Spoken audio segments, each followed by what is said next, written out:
اور کہیں گے کہیں کوئی رکاوٹ کھڑی کر دی جائے،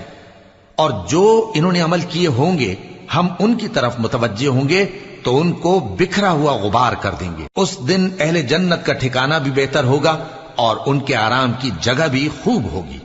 اور جس دن آسمان ابر سے پھٹ جائے گا اور فرشتے نازل کیے جائیں گے، اس دن سچی بادشاہی رحمان ہی کی ہوگی، اور وہ دن کافروں پر سخت مشکل ہوگا۔ اور جس دن ظالم اپنے ہاتھ کاٹ کاٹ کھائے گا اور کہے گا کہ اے کاش میں نے پیغمبر کے ساتھ رستہ اختیار کیا ہوتا،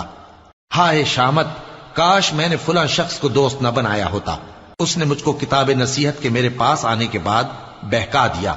اور شیطان انسان کو وقت پر دغا دینے والا ہے۔ اور پیغمبر کہیں گے کہ اے پروردگار، میری قوم نے اس قرآن کو چھوڑ رکھا تھا، اور اسی طرح ہم نے گناہگاروں میں سے ہر پیغمبر کا دشمن بنا دیا، اور تمہارا پروردگار